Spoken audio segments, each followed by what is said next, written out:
네, 안녕하세요. 지난주 미국 증시, 정말 흥미로운 한 주였죠?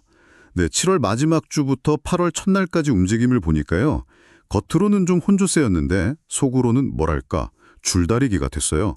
그 연준 긴축 완화 기대감이라는 희망하고 또 고평가된 기술주 조정이라는 현실, 이 둘 사이의 그 팽팽한 긴장감 말이죠. 자, 이 줄다리기가 당신의 포트폴리오에는 어떤 의미가 있을지 핵심만 딱 뽑아서 이야기 나눠보겠습니다. 먼저 전체 시장 분위기부터 좀 보면요. S&P 500은 그래도 살짝 올랐는데 기술주 중심의 나스닥은 좀 내렸어요. 반면에 다우존스는 소위 그 방어주 덕분에 상대적으로 괜찮았고요. 이게 딱 성장주에선 일단 좀 발 빼고 안전한 데로 가자. 이런 심리가 반영된 것 같네요. 네, 맞아요. 그런 시장 흐름에 있어서 중요한 변곡점이 된 게 바로 미국 7월 고용 보고서였습니다. 이게 예상하고는 좀 다르게 고용 증가세가 주춤하고 실업률이 3.6%에서 3.8%로 올랐거든요. 그러면서 어쩌면 연준이 금리 인상을 더 하기는 어렵겠다. 이런 기대감이 확 퍼진 거죠. 이게 이제 주 후반에 시장 반등을 이끌었고 소위 말하는 경기 연착 유혹에 대한 희망을 좀 키우는 요인이 됐습니다. 그 고용 지표 하나가 시장 분위기를 진짜 확 바꾼 건 분명해 보이는데요. 그런데도 왜 빅테크 주식들은 좀 힘을 못 썼을까요? 애플이나 엔비디아 같은 것들 말이에요. 바로 그게 지금 시장이 얼마나 민감한지를 보여주는 지점이죠. 애플 같은 경우는 아이폰 매출이 기대에 좀 못 미쳤고 또 그 새로 공개한 비전 프로 헤드셋 있잖아요. 그거에 대한 초기 반응이 약간 좀 미지근하다 뭐 이런 우려가 나왔고요. 엔비디아는 사실 AI 열풍 때문에 정말 많이 올랐었는데 이제 너무 비싼 거 아니냐 이런 부담감이 작용한 매도세가 좀 나타났습니다. 테슬라도 마찬가지로 중국에서의 판매 둔화 조짐이라던가 또 기대작인 사이버 트럭 생산에 차질이 생길 수 있다. 이런 우려가 발목을 잡았고요. 그러니까 이런 성장주들은 조금이라도 실적이 기대치를 밑돌거나 혹은 그 밸류에이션, 그러니까 기업 가치 대비 주가 수준에 대해서 의문이 딱 제기되면 바로 흔들리는 모습을 보인 겁니다.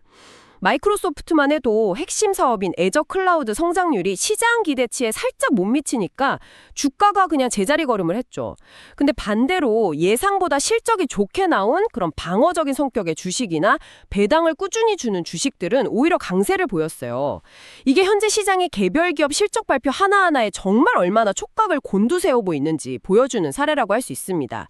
그리고 더불어서 엔비디아나 뭐 서버 만드는 슈퍼마이크로처럼 AI 관련주로 묶이는 일부 종목들의 높은 가격표, 이 밸류에이션 부담감이 점점 커지고 있다는 신호로도 읽힐 수 있고요. 물론 뭐 팔란티어처럼 데이터 분석 기업인데 AI 기대감으로 확 오르거나 파라마운트 같은 미디어 기업이 인수합병설 부인하면서 급락하는 그런 개별 기업 뉴스에 따른 등락도 꽤 컸습니다. 아, 그렇군요. 그럼 주식 말고 다른 자산들 움직임은 어땠나요? 달러 가치는 오르고 금값은 내렸다 이렇게 들었는데요. DXY라고 하죠. 이게 상승했는데 이건 유럽이나 일본 통화가 약세를 보인 데다 또 상대적으로 미국 경제는 괜찮다. 이런 신호들이 복합적으로 작용한 결과로 보입니다. 달러가 강해지니까 안전자산이긴 하지만 달러로 거래되는 금 가격은 자연스럽게 하락 압력을 받았고요. 국제유가는 중동지역 긴장이 좀 완화되고 또 중국 경기 회복이 좀 더 더디다. 이런 수요 우려가 나오면서 배럴당 한 82달러에서 83달러 선에서 큰 변동 없이 움직였습니다. 다른 나라 증시를 좀 보면 유럽은 제조업 경기가 좀 안 좋았고 중국은 소비 회복이 더뎌서 주춤했죠.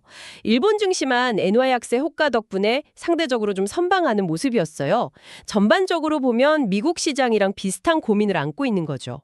자, 그럼 지난 한 주를 요약해 보면 기업들의 실적 발표랑 미국의 고용 지표가 시장의 희비를 갈랐다 이렇게 볼 수 있겠네요. 고용 둔화 소식 때문에 연준의 추가 긴축 우려는 좀 줄었지만 그동안 시장을 이끌었던 기술주에 대한 차익 실현 욕구는 커졌고 그 빈자리를 방어주들이 채우는 그런 양상이었어요. 그럼 이게 지금 여러분께 던지는 메시지는 뭘까요? 주들에 대해서는 조금 더 신중한 접근이 필요하다는 점, 그리고 실적이 탄탄하게 뒷받침되는 방어주나 상대적으로 좀 저평가된 가치주 쪽으로 시장의 관심이 이어질 수 있다. 이 점을 시사하는 것 같습니다. 특히 그 주가가 단기적으로 너무 올라서 과열 신호를 보이는지 알려주는 RSI 같은 기술적 지표 있잖아요. 그런 걸 좀 참고해서 그런 종목들은 좀 더 주의 깊게 볼 필요가 있어 보입니다. 예상치를 뛰어넘는 좋은 실적을 발표하는 기업을 잘 골라내는 능력이 중요해지는 시점이죠. 좀 더 거시적으로 보면 연준 내부에서도 추가 금리 인상이 쉽지 않을 수 있다. 이런 의견들이 나오면서 시장은 올해 안에 금리가 더 오르지 않고 동결될 가능성을 점점 높게 보고 있는 것 같습니다. 그렇게 하면 앞으로 우리가 주목해야 할 건 8월 중순에 예정된 잭슨홀 미팅에서의 연준 의장 발언이라든가 아니면 곧 발표될 소비자 물가지표 이런 것들이 되겠군요. 여기서 나올 메시지들이 시장의 다음 행보를 결정짓는 아주 중요한 열쇠가 될 테니까요. 정확합니다. 여기서 당신에게 한번 던져볼 질문은 이거예요. 시장 참여자들이 한편으로는 그 연착륙 시나리오에 기대를 걸면서도 다른 한편으로는 실적이 확실한 방어주 쪽으로 몰려가고 있다는 것. 이 약간 모순되어 보이는 행동이 미래 경제에 대해서 던지는 진짜 메시지는 과연 무엇일까? 단순히 표면적인 lạc 관론, 그 이상의 좀 더 복잡한 계산이 깔려 있을 수 있다는 점을 한번 곱씹어 보시면 좋겠습니다.